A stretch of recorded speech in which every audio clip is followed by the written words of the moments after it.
Welcome to the Writers Roundtable. We are back, and Matt, we have an action-packed show for the people tonight. Can you tell them what are we going to talk about? I mean, it's these post June 1st cuts are coming up. We got some dynasty decisions to make. Like, there's so much, even though some people think there's not. There's so much going on. Well, you did cover half of the show sheet, so okay, that's my fault. That's my fault. We got. There's a lot going on. We're excited. We're excited. June 1st is literally tomorrow, so post June 1st cuts are going to be happening very soon. We have DeAndre Hopkins. He's looming. He now can sign with anybody at any time. So we're going to talk about landing spots for him. And we're going to talk some dynasty startup strategy, as we have a lot of dynasty startups going on around the world. And then we're going to play everyone's favorite game, Love It or List It, with some pretty interesting assets on deck. Yeah, I can't believe you didn't talk about Christian Watson, but there apparently we got to save something. All right. Apparently there's a big Christian Watson battle about to happen on the roundtable. So you should stay tuned for that and so much more. Without further ado, let's start the show.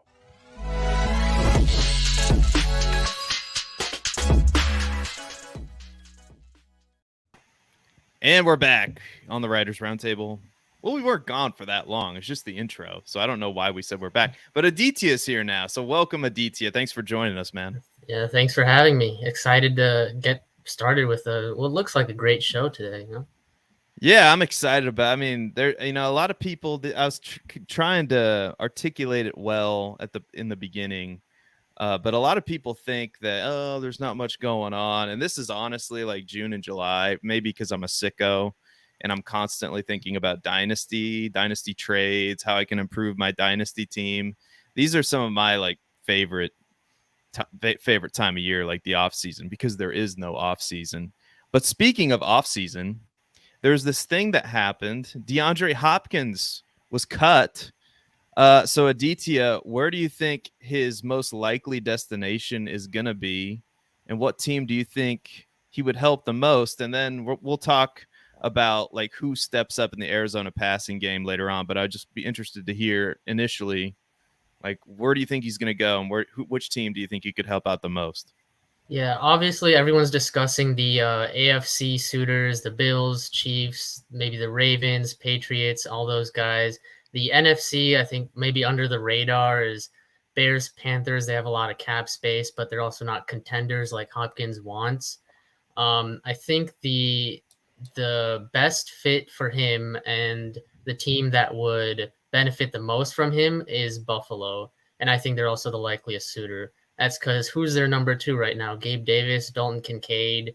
Neither option's really getting that passing game going. So I think if DeAndre Hopkins goes to Buffalo, then that passing game really takes another level. And Stephon Diggs, Hopkins, and then you got your assortment of Kincaid, Khalil Shakir, and Deontay Hardy, all those guys behind him also. But Josh Allen hasn't really had a consistent second target to throw to throughout his last couple of years in Buffalo. So I think DeAndre Hopkins is both likeliest, and the team that benefits the most from him is the Buffalo Bills. Yeah, I talked about it. I talked about the Bills on Sunday when Seth and I were on Player Profiler Today. Shout out to Jack Kavanaugh. And that is really the first team that comes to mind, right? The Chiefs, they have a bland receiving core, but they just won a Super Bowl. So how do you elevate a Super Bowl champion? With the Bills, Gabe Davis is not the number 2 that you want on a Super Bowl team, unless you're wielding an elite defense. And we know the Bills are more middle of the road when it comes to that, but going a little off book, I know the Bills are the popular candidate. I want to keep discussing what DeAndre Hopkins could do for the Jets offense. Right now, they're pushing their chips in. They got Aaron Rodgers, right? But in their receiving core, they have Lazard. But are we really going to question who's better, Lazard or Hopkins? And why not right now, if you can? This is the time, if there has ever been any, to fully load that Green Bay receiving core with as many options for Aaron Rodgers as he possibly can. This is, you got, I mean, what, 1-2 years before this is over. So you got to go for it now. So if DeAndre Hopkins is that certified number 2, you have a veteran to further increase the sophomore leap that Garrett Wilson could see. And then if you're competing with a team like Buffalo, you need all the help you can get. So I would really, as a Patriots fan, I don't want to see it. But as an analyst and a quote unquote student of the game, I would love to see DeAndre Hopkins go to the Jets and just see what this team can turn into. And were the Packers holding Aaron Rodgers back, or is Aaron Rodgers, as Seth would say, a bum? Well, now that you laid that out for me, because I was going to say Buffalo too, is what I was going to say. I think that makes the most sense. As much as our friend Ed DeLauder loves Gabe Davis, sorry, Ed, he's just not that good of a player. And he's certainly not in the category of DeAndre Hopkins. I think we can all agree. But this makes the Jets' pursuit of DeAndre Hopkins even more important, right? You cannot let him, if you are in this win now build, which you are with Aaron Rodgers, you cannot let your division rival get something that they absolutely desperately need. And DeAndre Hopkins should probably be using that to his advantage in contract negotiations, right? That's actually a fascinating point you brought up, because yeah, the Jets are in win now mode. Despite how I feel about Aaron Rodgers, that's where they are. And so they absolutely need to go out and get DeAndre Hopkins, because the Bills are up there. I think the Cowboys were the betting favorite the last time I checked. I don't know if those odds have changed. It's possible, but I think the Cowboys make a lot of sense too in that offense that supposedly doesn't want to pass the ball more, but how could you pass a DeAndre Hopkins? It just wouldn't make any sense. Mike McCarthy, whatever. But yeah, that's a fascinating point you brought up with the Jets. They got to go get him, right? I mean, you'd think. I don't. Anyway. Yeah. Go ahead. It's definitely interesting, because all the suitors that we talk about, like Jets, Bills, Chiefs, they're all AFC teams. So it'll be interesting to see, like, is DeAndre Hopkins going to try and play off that you're in the same division as the Bills and the Jets, play up those contract negotiations. But the AFC is extremely, we already talk about those quarterbacks all the time that exist in the AFC, but that talent disparity is just going to get bigger with DeAndre Hopkins, all those suitors in the AFC. Yeah, and you certainly can't let them go to Kansas City, the Super Bowl champion, if they're interested. Now, something tells me that Kansas City is probably going to lean on, what they have. They're talking up Kadarius Toney. So I don't know if they're just trying to put them in a good position to negotiate with a DeAndre Hopkins. You never know what kind of poker game is going on, but fascinating stuff. I am interested to figure out. I know I added this last second to the show sheet, so we don't have to go in great detail. Which Arizona pass catcher now are you most interested in, Aditya? Marquise Brown is the obvious answer. He seems like the only guy that's gonna get a bump this year.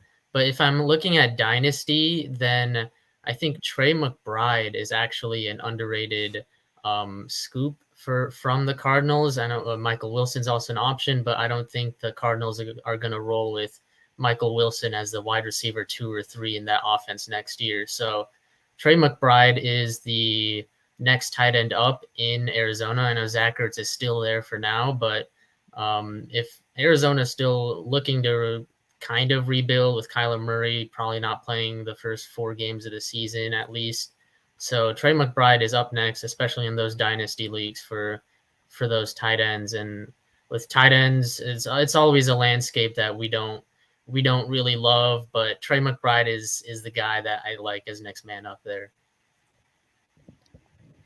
Yeah, I like Marquise Brown because of his high depth, his average, his ADOT is long, it's high. He gets deep targets down the field. He gets the fantasy friendly. I couldn't get that one out clean at all. It's okay. You have to hear me trip all over my tongue on this show, so it happens. Brown was a target hog when Hopkins was healthy, and he was a semi-target hog when Kyler Murray and Hopkins were both out. It was tough being the number one option with Colt McCoy and company, and David Blau drawing number one attention. But he's gonna be the obvious biggest beneficiary. I love Rondale Moore now. I don't know where his value is gonna start going. Probably up to the point where I'm not going to draft him anymore. But if you already have shares of Rondale Moore in anticipation of DeAndre Hopkins leaving, then you're doing really well. He's going to be getting a lot of the short area work, yards after the catch. They're going to get some of the gadget plays in for him. So Rondale Moore's in for a big year. And not to get too far ahead of the show, but why not now for Trey McBride? Because Zach Ertz could very well not be wearing a Cardinals jersey in week one of the season. So I think Trey McBride, regardless of whether or not Zach Ertz actually leaves this year or not, is going to see an increased role. So probably worth a dart throw in the very later rounds right now in anticipation of another exit with Zach Ertz. Yeah, I love what you guys said and Trey McBride. I think because it's going to take people some time to sort of realize, like Trey McBride's situation is really good now potentially. And, Colt McCoy is not the worst quarterback in the world. It's not ideal, but a season potentially full of Colt McCoy wouldn't be the worst thing for a Trey McBride, I guess, but it's obviously not something we're going to get too excited about. But at his value, and it's all about values, it's amazing still. And the public is going to see Zach Ertz still in the way. And like you said, we'll talk about that later. But I think the move, not for this year, if we're talking Dynasty, is if for some reason you're still in your rookie drafts, I'm still in one, and I was able to get Michael Wilson again. So I got my 11th share of Michael Wilson in the 4th round. And I think he's got as clear a path as any of those young Arizona pass catchers to opportunities, not this year potentially, because they're like you said, it's going to be Rondale Moore, Hollywood Brown, Trey McBride. But man, his pathway is a lot easier than some people think. So if you get a chance to add Michael Wilson in your rookie drafts, I would do it. So yeah, and I think he did. He also was really good at the Senior Bowl too. So Michael Wilson. So it's a guy, like I said, I've talked about him on this show many times, and he's my most owned rookie. And I'm so thankful that I have a ton of Michael Wilson. All right. Well, speaking of savings, a lot of teams are going to be trying to save some money here in the next few days with post June 1st cuts. They're right around the corner. Which players, Aditya, might get cut that could affect fantasy rosters? Yeah. Obviously we're going to talk about Dalvin Cook later, so I won't touch on him here. You already mentioned Zach Ertz as a potential post June 1st cut. And that's part of the reason I mentioned Trey McBride was because Zach Ertz got injured last year. He's still nursing a little bit of injury there. He's older than 30 years old. So why do the Cardinals really need him this year? There's no real benefit for Arizona to have him because they aren't going to compete this year. So it's quite possible we see Zach Ertz get cut post June 1st, and he'll find his way to a new team, and then we'll see Arizona get their way to like a 4-win season with Clayton Tune and Trey McBride back there for a few weeks. But one more post June 1st cut that I think is a little bit more under the radar is Ryan Tannehill. And I think they have Will Levis. They still have Malik Willis. So we could very well see Will Levis be the next guy up there in Tennessee. And the Titans could decide to just cut ties with Ryan Tannehill this season rather than wait for him and just roll forward with Will Levis and see what they've gotten to him, because they probably decide to not not go all in and compete this year, especially seeing the rest of the AFC's quarterbacks. Ryan Tannehill does not match up to the rest of the guys we see out there. So I think he's an under the radar guy that could get cut post June 1st. Yeah, on the Mind of Mansion show today, the Podfather had Memphis on or Randall from the Dynasty Warzone, and I can't remember the term, but he brought up the fact that all these teams are going to be effectively not trying, and it would make all the sense in the world for Tennessee to potentially be one of those teams. Think about Derrick Henry, right? If they cut Ryan Tannehill, that's exactly who I was going to talk about, because according to Spot Tracks or Spoat Tracks or however you say that, they can save $27 million by releasing him post June 1st. And they have Malik Willis, and they just drafted Will Levis, who I guess they were willing to trade up into the first round to get.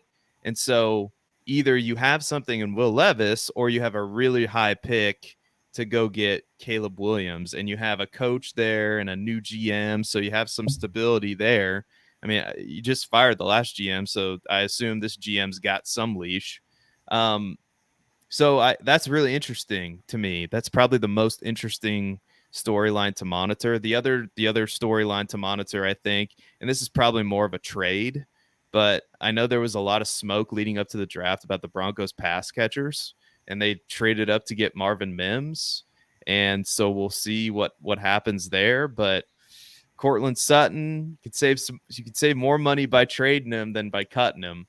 So that would be something to monitor. Probably not going to happen, but obviously, Dalvin Cook too is going to get cut most likely. And so that, what does Minnesota do with their backfield? Does Alexander Madison, are they going to trust him to take over? I kind of doubt it. I think they probably either look to bring back Dalvin Cook or look to add somebody, maybe another dusty veteran. I don't know. But if I were Minnesota, who's typically like in a win now, I mean, they're going to be in a win now situation. Like, is that who you're going to trust? I don't know, man. I don't really buy it, but Matt, what do you think? I got a lot to recap there. No, sorry, I was kind of going all over the place. No, it's good from you, and you guys just kind of touched on a lot of the things that I was going to talk about. So I'm just going to record a few breaking news segments. I don't know when they're gonna happen, but we can just save them and cut them up for when the time comes. Okay. Yeah. Breaking news: Ryan Tannehill cut by the Tennessee Titans. And breaking news: the Tennessee Titans signed Carson Wentz to their roster.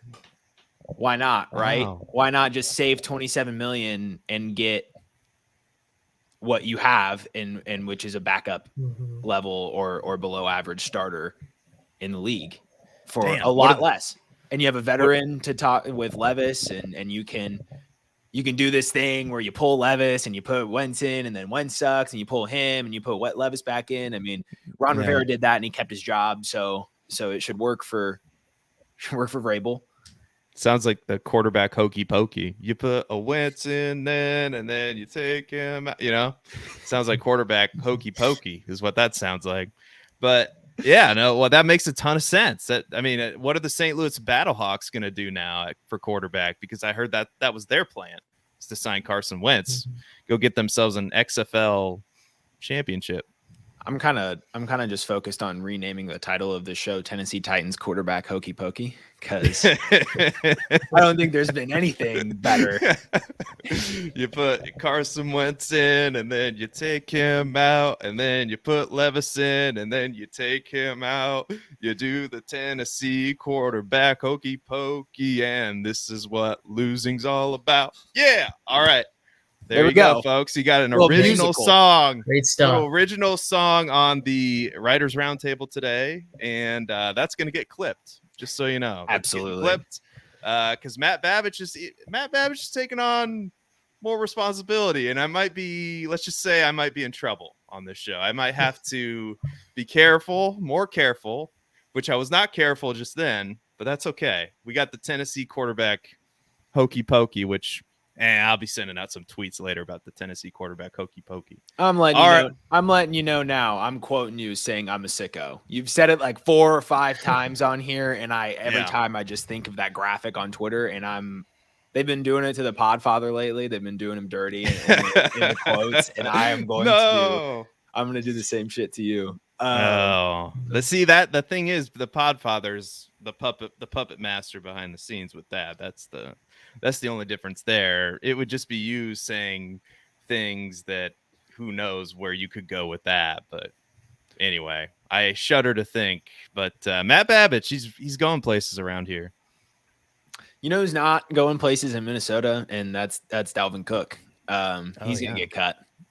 I said it. I actually before the draft, pre-draft, when they were shopping him, as soon as I heard that they were trying to trade Dalvin, I knew right then and there he'd end up being a cut, because when you looked at his contract, there was no way with the production that he's put, especially last season, and at his age, there was no way he was worth that contract that he had. I can't remember the details off the top of my head, but it's simply not where his market value is at. So he's going to be cut. And then I don't really know what happens to him after, but he's likely going to go to a situation where he's not the lead back and he's going to be in some sort of timeshare. I really do think there's a possibility he just ends up back in Minnesota on a restructured deal. So, in fact, it might be the most likely landing spot for him just to go right back to Minnesota, because it benefits both parties, because that's where Dalvin's going to give himself the best chance to earn a better contract somewhere else. And it's the best chance Minnesota has to having a competent backfield all season. So, because if they don't, what are their options? You either ride with Madison or you're signing Fournette, which it will be if they forego signing Dalvin, or Zeke, which it probably won't be.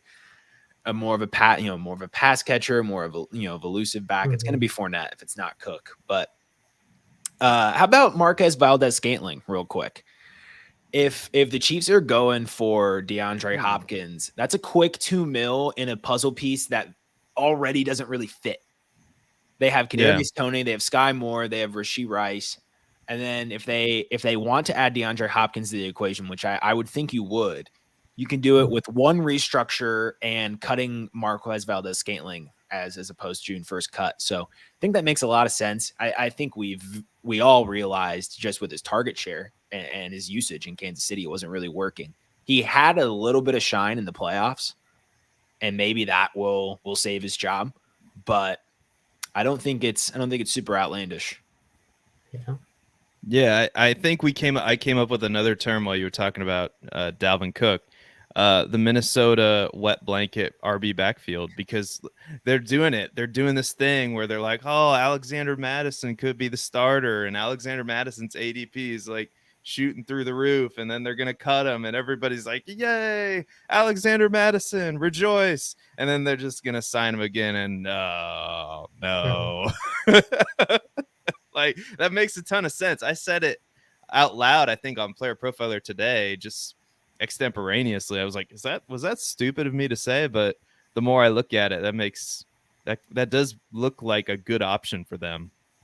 Yeah, I don't see Madison being like entering the season as Minnesota's lead back at all. So it's Cook with a re-signing restructure, or Fournette, or even Kareem Hunt maybe, but I don't see Madison being that lone lead guy. Ooh, oh yeah, Kareem Hunt. I forgot about Kareem Hunt, and I actually don't hate that.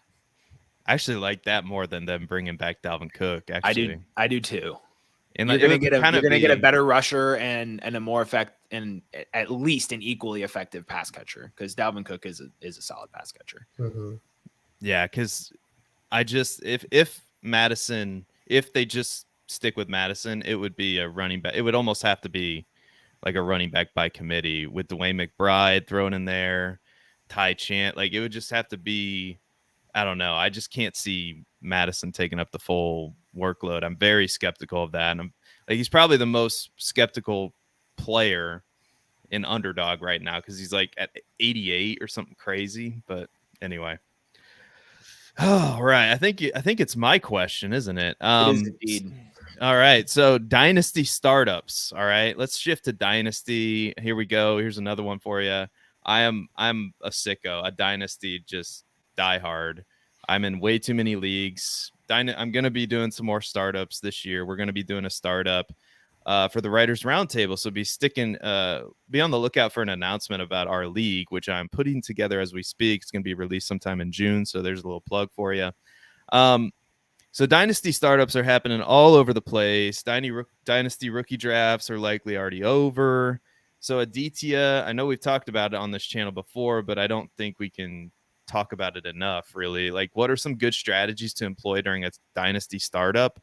And if you're just in the off season, like, what should you be doing right now in what many people think is a boring month in June, as we're approaching June, to set yourself up for success in 2023? Yeah, first, if you're doing a dynasty startup and you know your draft position ahead of time, do some mock drafts out of your position so you know how your board might fall, guys that you want to target, and what kind of team you want to build, because just practice makes perfect. And we don't really get perfect in this industry, but practice makes good enough, I guess.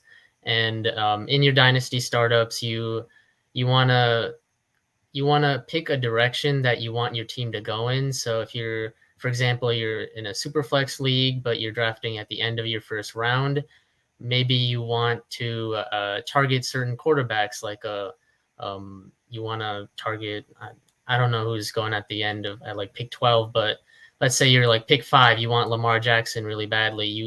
You do some mocks, you take Lamar Jackson, see how the board falls in your second round. So doing all that practice and those mocks really helps. And as you're in the off season, definitely keep in tune with what the NFL offseason looks like. So, for example, watching us, those post June 1st cuts are coming up. So, well, for example, like Dalvin Cook, many people that don't watch us may not know that Cook could go back to the Vikings, or Kareem Hunt could go to the Vikings. So keeping up with those deadlines that happen in the NFL offseason is definitely another way to keep up with your dynasty offseason as well.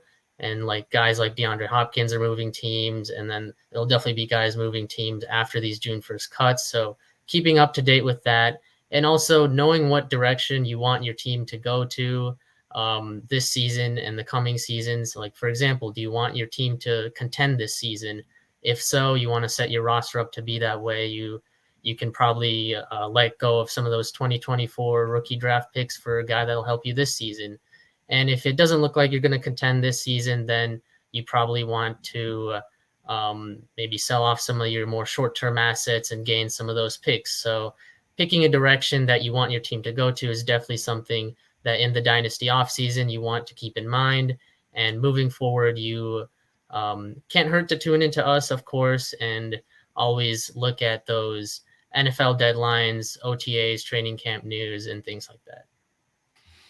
7 p.m. Central Time on Wednesdays. Writers Roundtable on the Player Profiler YouTube channel. Anyway, good plug there, Aditya. I appreciate that. Yeah, it's good, and it's a really good point he brings up too. The grind in the off season and staying ahead. I really think we continue to kind of forget what the actual casual or average, the median league is like. Seth is a sicko, right? And he's not playing with office coworkers. He's playing with fellow sickos at Fantasy Football Anonymous. That's how they all met. Mm-hmm. Hi, my name's Seth. I've got a problem. You'd be surprised, like even the most basic kind of theories or takes that you could present to somebody in your office league or in your home friend league that just kind of, or a bit of news, like, saying Dalvin Cook a month ago, Dalvin Cook might be cut. Half your league probably doesn't know that really. And so being on that grind and watching us, or watching the Sonic Truth Pod, or watching Dynasty Warzone, or watching Goat District, which comes on after this, or listening to Stat Masters on the Discord or on the YouTube, staying ahead of the game there puts you ahead into the 90th plus percentile of being in the know. And when you're a month or a week or a day ahead of the rest of your league, you can capture a lot of value there. And one of the main things I'd like to talk about, I'm not going to, because Seth introduced it to us a few weeks ago, and he has a very good suggestion on how to build relationships in your leagues. Yeah. Well, firstly, I do want to say that you should probably right now just stop with what you're doing. If you're like, don't stop watching us. That's not what I meant to say. I was very poorly phrased. What you should do though is while you're watching us is click the like button and subscribe to the Player Profiler YouTube channel if you haven't done that already. It's down there somewhere.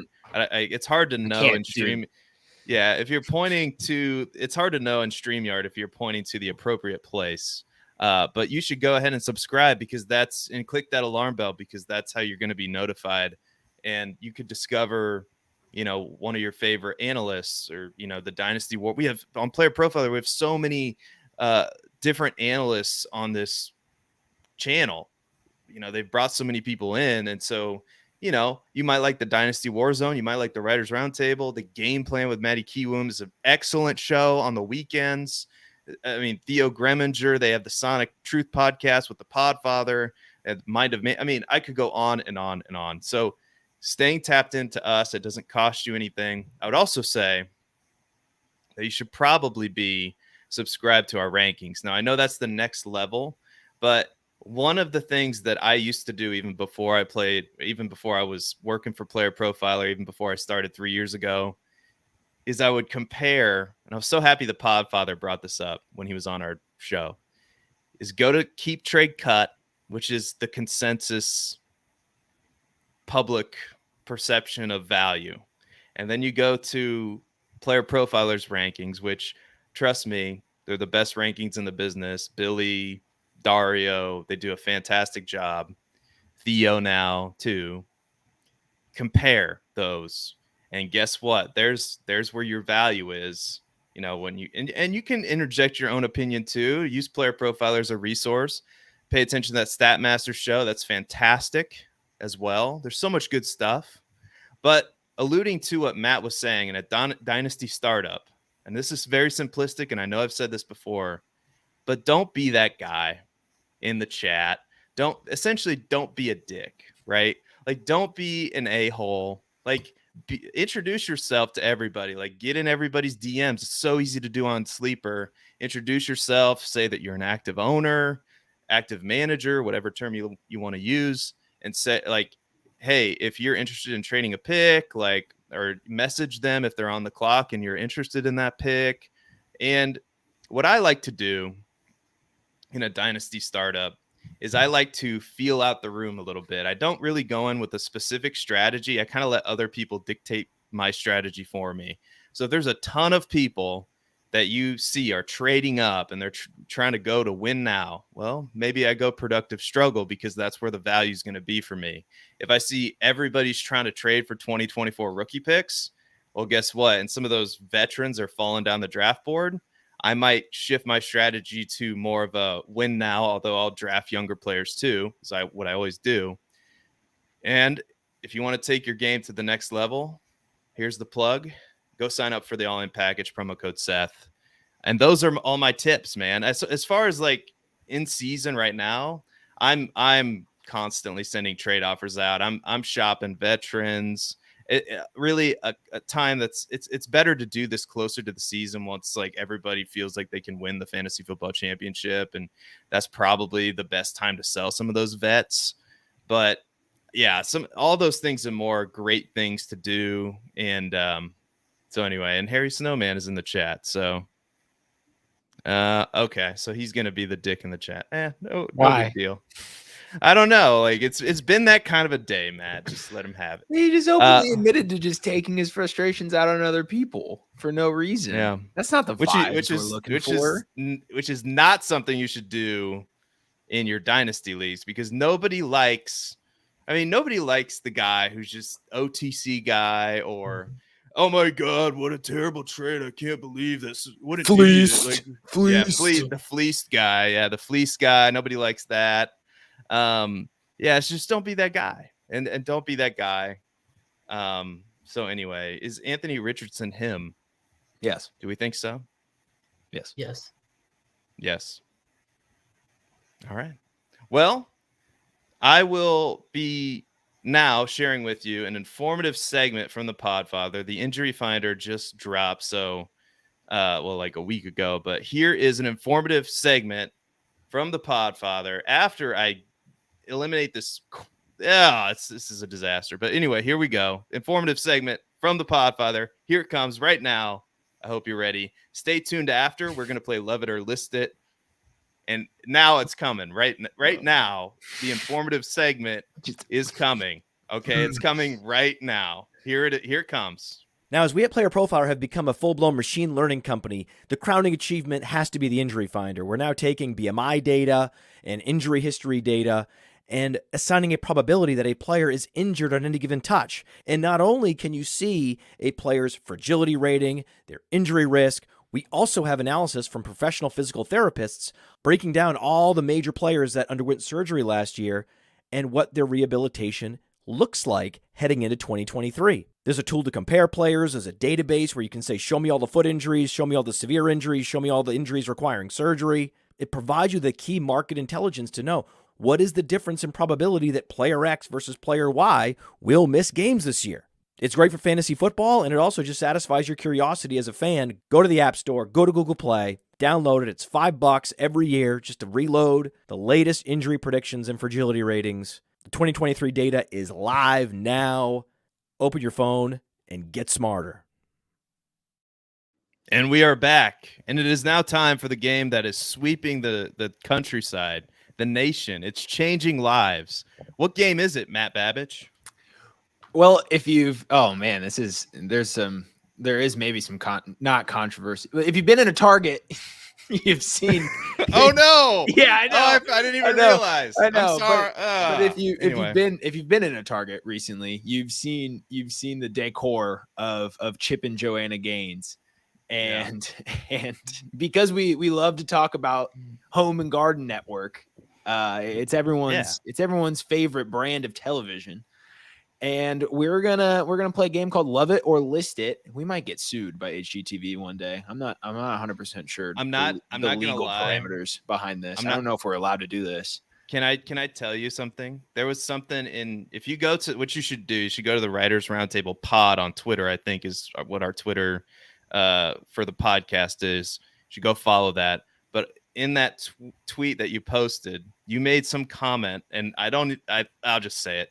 About them getting divorced or something, which is not true. I've since corrected that. It is not true. Okay, well, it a message popped up and it said this has been. You go watch it. It says like, oh, this has been refuted by or something. Yeah. So I got Elon. You got Elon. So go watch it. Everybody sick. Go watch it. It's a great video. I spread misinformation. Twitter.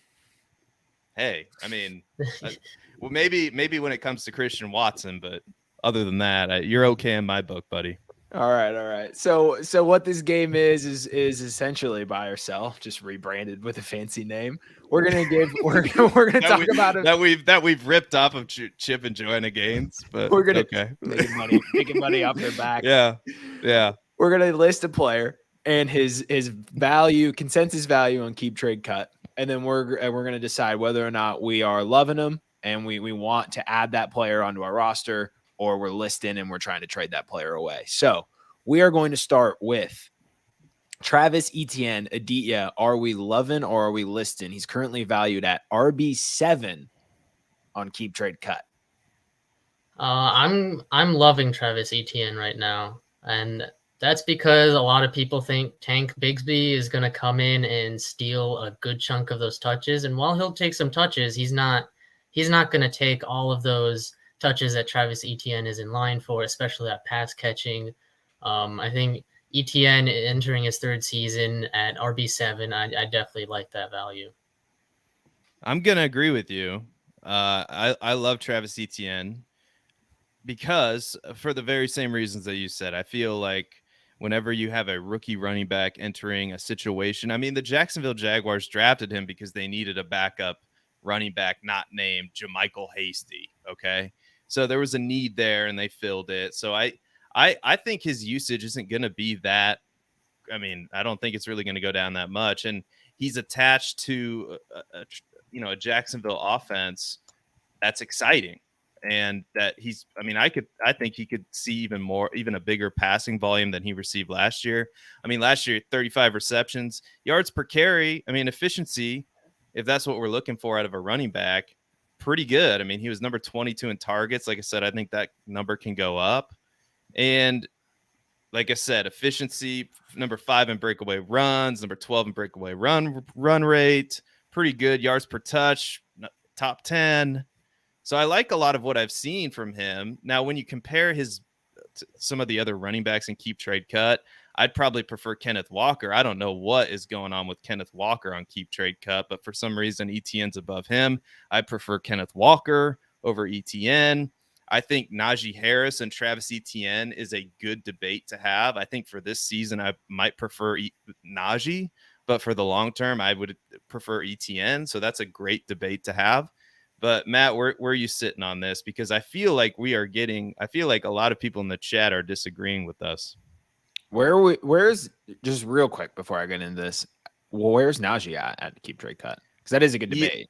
Yeah, he's at RB. What is he? RB 10, RB 10, RB 10. Yeah, it goes Etienne, Walker is right behind Etienne, Josh Jacobs, and then Najee.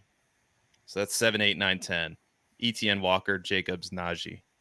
Yeah, so I think Najee and Etienne are closer than that. I think I think you can make a real case Najee should be ahead of Etienne. Yeah, absolutely. So I was gonna love. In fact, I had that on my version of the show sheet, but I always do a copy of the show sheet because I just have too many notes to read through everybody's. And I just blow up the show sheet with all of my propaganda. So you too, actually. It's red. I put it your writings. It's Seth's little red show sheet. Yeah, all of Seth's lunacy and craziness propaganda on there. Aaron Rodgers sucks all over it. Like you added the Keep Trade Cut values after I had done that, so I didn't even see he was RB7. So I'm actually going to list. I think that's a little bit high for someone who finished with 23 fantasy points per game in what's going to be a very pass forward offense.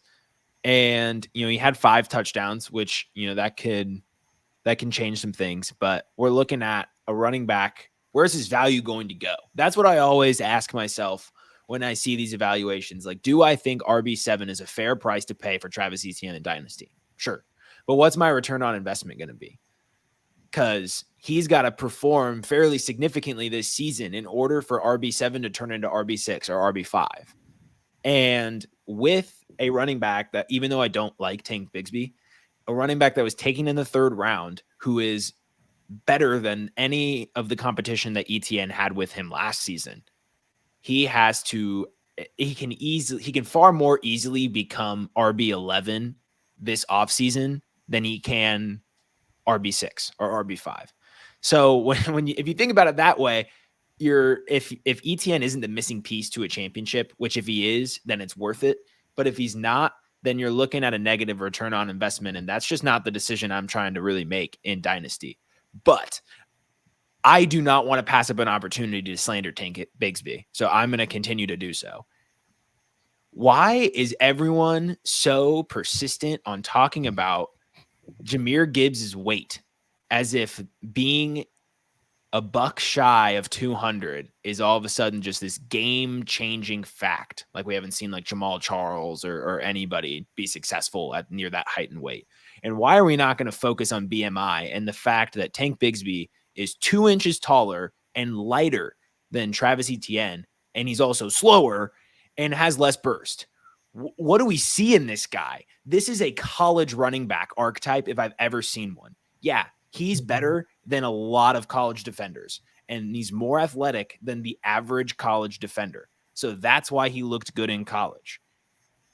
But look at his archetype and what does he bring to the table that is going to work in the NFL because he's not a bruiser and he can't rely on his speed. So these NFL defenders, when he runs in between the tackles, they're going to eat him alive because he doesn't have that ability to be shifty in the backfield and make his own lanes. I just don't see a situation where Tank Bigsby is as set up to succeed as we think he is. I don't think he's going to be getting the goal line touches that he thinks that some people think he will be, because I think Travis Etienne is just a more dynamic asset, and that's the guy I want in the red zone. So I don't love Etienne at that price. I will list him at that price. I'd more likely hold, but that's not the rules of the game. But I'm also listing Tank Bigsby. I wanted added onto the card.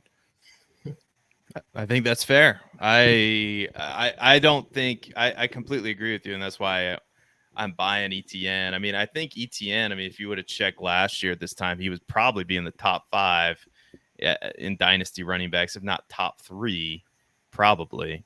But and he's going to be completely healthy this year. I think, and we forgot about the shower narrative. What about the shower narrative? I love a shower narrative. Yeah, shower narrative. We can't discount the shower narrative. That puts him over Najee for me. The shower narrative. Come on, he's with Trevor Lawrence. So, all right, next player is everyone's favorite player, Christian Watson. Aditya, he is currently wide receiver 19 on Keep Trade Cut. Are you loving or listing at that price? I am listing Christian Watson at that price. He enters this season with Jordan Love at quarterback. Last season with Aaron Rodgers, he was more of a deeper target kind of guy. He had 3 out of his 14 games over 100 receiving yards, but none of his games he had over 10 targets, I don't believe. Yeah, none of his games over 10 targets. He's being valued around a guy like Devontae over like ended even Hollywood. I don't think Christian Watson is worth his price right now. I just don't see a world in which you take him over some of these guys like Adams, Ayuk, McLaurin, or Hollywood Brown, and he outperforms them because Jordan Love is there for the next season and probably the season after that with the extension that Love just signed.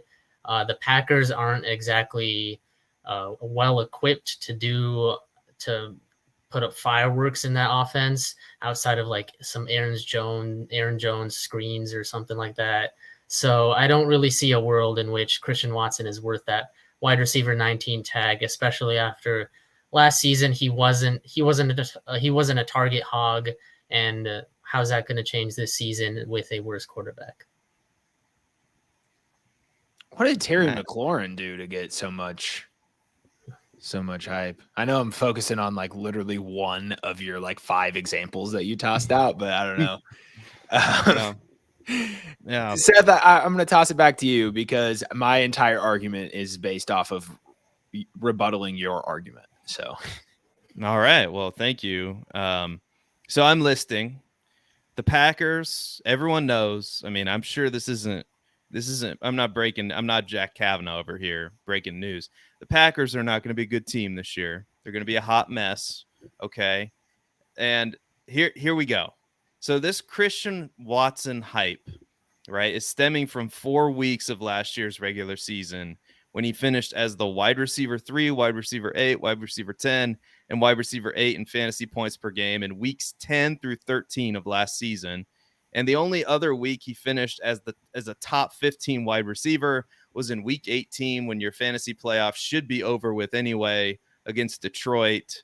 And he finished as a wide receiver 13 that week. So this is super volatile asset. I'd be more than happy to move him for, DT listed off a number of receivers there I would rather have. You might even be able to get Terry McLaurin plus. I don't know. This is crazy that he's wide receiver 19 on Keep Trade Cut. Also, what many people might not know is that he saw 65 targets last year. That ranked number 65 amongst wide receivers. And Green Bay last season ranked number 15 in running plays per game. They ranked number 20 in team plays per game with Aaron Rodgers. Do we think these numbers are going to go up? Like, they're just going to keep running the ball more with this pretty much rookie quarterback. That means less opportunities for Watson. They draft Jaden Reed. They have Romeo Dubes. They drafted a couple tight ends. I mean, this offense is not going to be good. They're going to want to run the ball. What am I missing here, Matt Babich? In what situation in Dynasty are you trading away Christian Watson for Terry McLaurin plus? You're trading for a worse receiver who is older and crossing his age apex. You better be. You're not. If you're in win now, why are you trading for the older guy who's?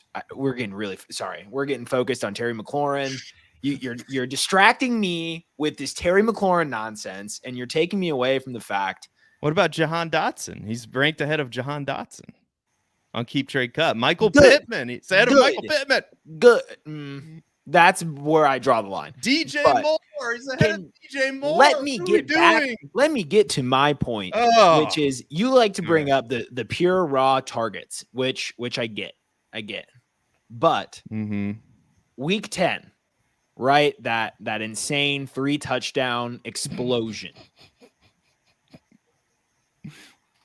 Go ahead. Sorry. I don't really know what that. I'm a Bears fan, is what he's saying. Oh, thought he was being like literal with me. I was like, I don't think these are navy blue.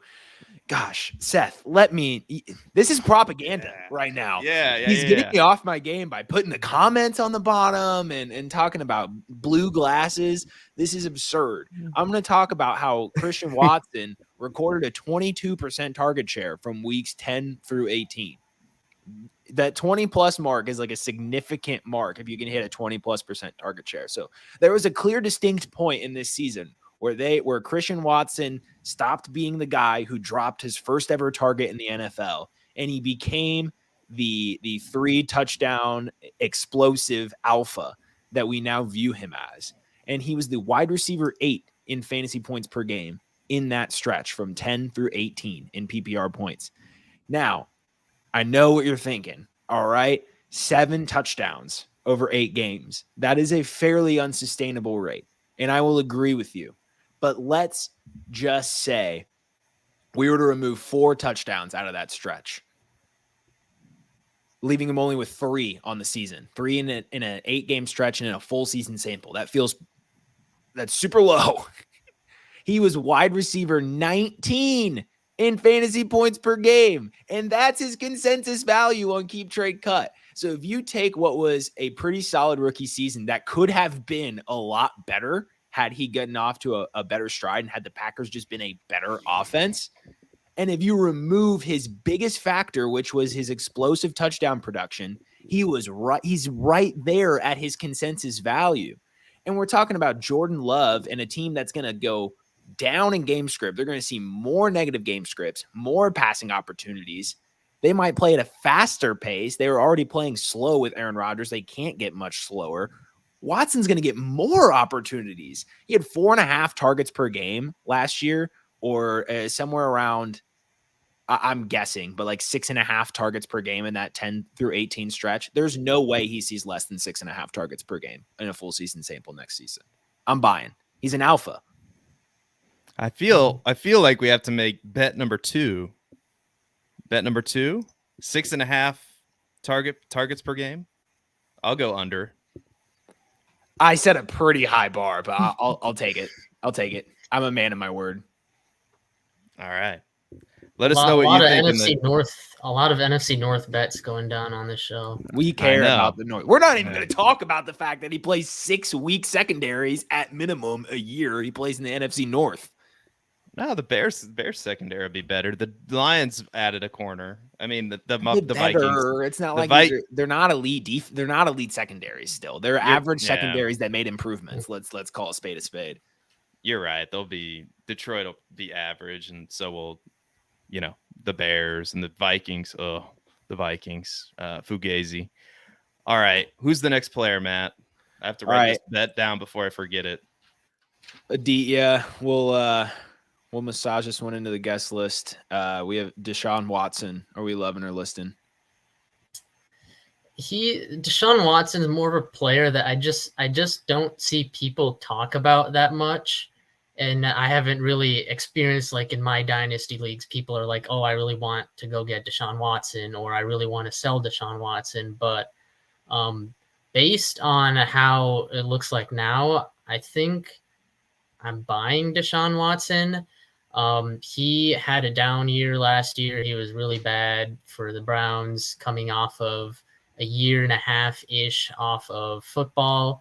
And the Browns offense has improved a little bit in that receiver room as well. So I think Deshaun Watson plays better than he did last season, but he's also just not a guy that I'm going out and saying like I really want to go get Deshaun Watson right now. He's more or less a guy that, oh, if I'm offered Deshaun Watson in this trade where I'm also getting another dynasty asset, why not? Because he'll be a helpful quarterback in those super flex leagues, especially to fill in on buys, or just to fill in as your QB2 if you've got like a rookie like CJ Stroud or Anthony Richardson that might not be playing or isn't up to their potential quite yet. So for now, I'm buying it.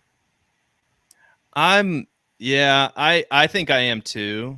But I'm not as enthusiastic about it as I am with some other players, because this is a pretty risky pick. I mean, he showed some signs of coming back. I think he had a couple quarterback 1 weeks towards the end of the season, but he did not play very well at all this year. So, and where you're going to have to draft him is probably the back end of the first, mid to early second round of a startup in a super flex league. That's pretty pricey.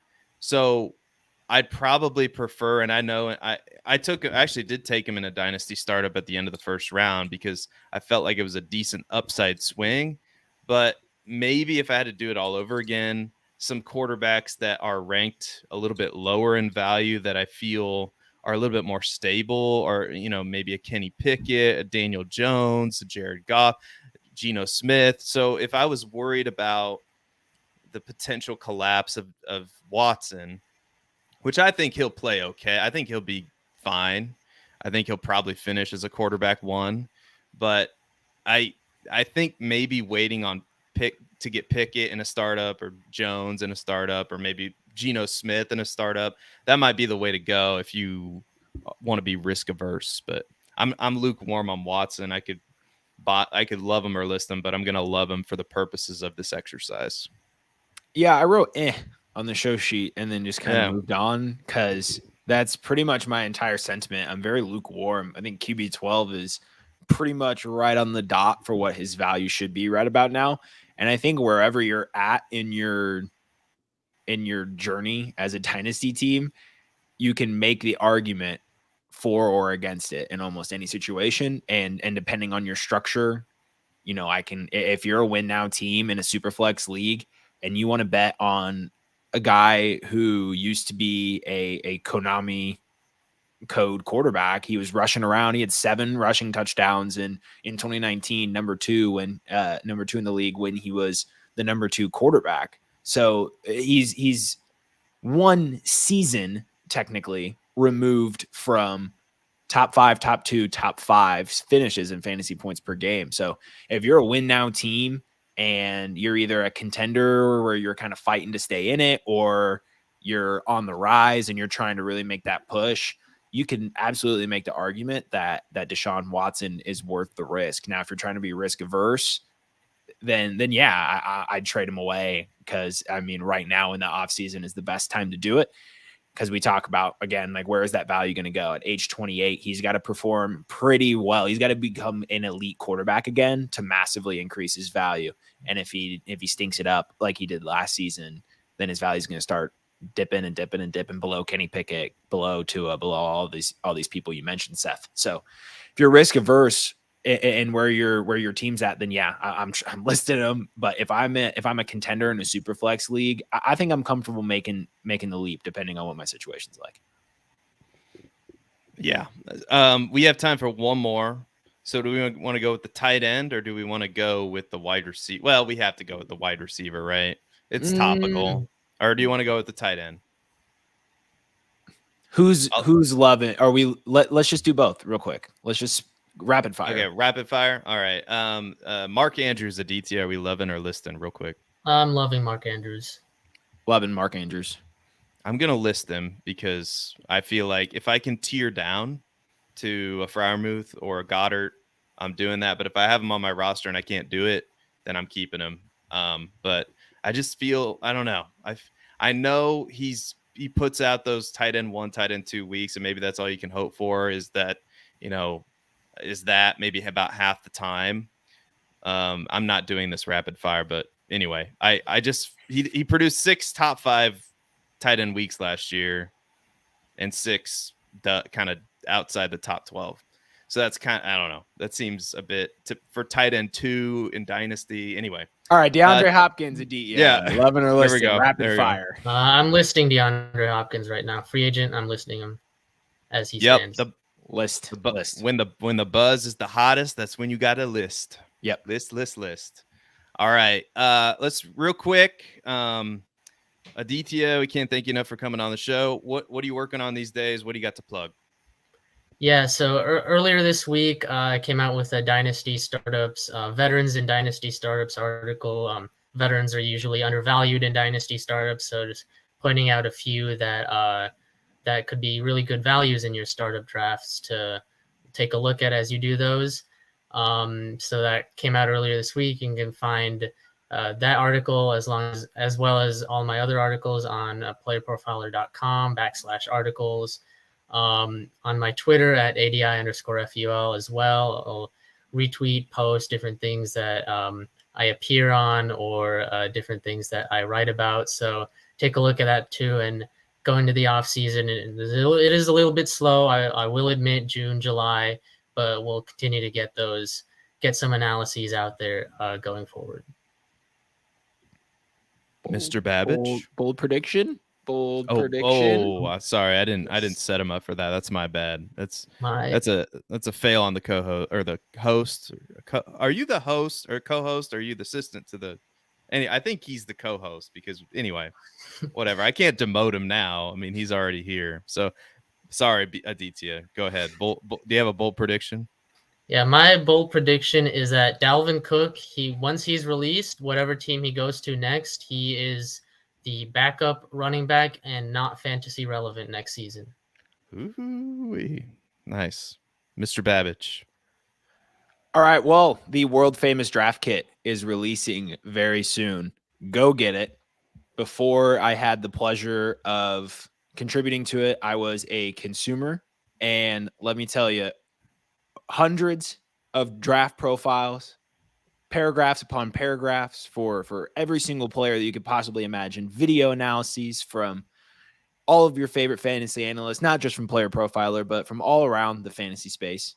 This is truly a world-class product, and I mean that literally. I once met a backpacker in Shangri-La that won a fantasy championship thanks to the world-famous draft kit. So we mean it when we say this is world famous. And you can't get a better draft kit out there. You can't get another draft kit out there that has work from me. That's going to have a video for a certain running back from me. And there'll be team previews. There'll be 22 reviews. This thing has everything you can imagine. And I'm so honored to play a part of it. So get the world famous draft kit, crush your drafts this off season. And starting soon, I actually got to work on this so I can send it over to Seth, but we're going to be starting a really cool article series where some of us at Player Profiler will kind of all take a stance. We're going to answer a certain prompt and you'll be able to read, I think it's 4 or 5 of our different opinions on a given topic. And so these will be Seth weekly articles. Am I announcing this too soon? No, it's gonna be it's gonna be weekly. Yeah, sorry, I was thinking of something else, but yes, weekly. You're not announcing it too soon, but yes, be on the lookout for a lot of collaboration, not like Matt Nagy Bears collaboration, but like real collaboration. Rashad Bateman, 20% target share, top 24 in fantasy points per game. Boom. Yes, the draft kit. Be on the lookout for the draft kit. Even though, I contributed to it as well. I think, let's see here. Let's see. I'm looking. Matt Babich is there. I'm looking. Theo, Let's Maddie, see. Theo, Maddie. A lot of Jason. amazing analysts here Jack. have contributed to this thing. Matt Babich. Anyway, so yeah, be on the lookout for that. That's going to come out really soon. And like I said, I've contributed to it. You got to get plugged in with Player Profiler. Like, you got to click the like button. You got to subscribe. There's another show on after this. You got to watch that. The GOAT District. Those guys are amazing. There's so many things that I'm working on right now with our head of content, Theo Greminger. I think that's his title. I don't really know. They're still trying to work some of this stuff out. Y'all know that Cody left. So we're still trying to do some shuffling behind the scenes, but there's so many things going on that I am excited about, and it's all for you guys. So smash the like button, subscribe, follow us all on Twitter. Our Twitter handles are right there on the screen, and go check out the GOAT District.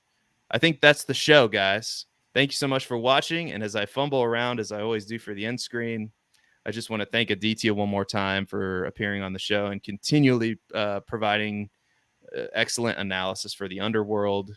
And of course, my co-host Matt Babich, couldn't do it without him. He keeps me in line. And everybody in the chat, like, subscribe. See you next time. Be good out there. And guess what? Nobody cares about Aaron Rodgers. Bye-bye, everybody. Hey, I want to take a moment to thank you for tuning in. It's important to me that all of our media be free. This is only possible because of you allowing a true independent sports media enterprise to thrive unlike any other in the business. So please subscribe to the All In Package to continue to make all of this possible, to ensure that all of our stats, information, data, content is available to you, especially you, the people that get the site and get the show.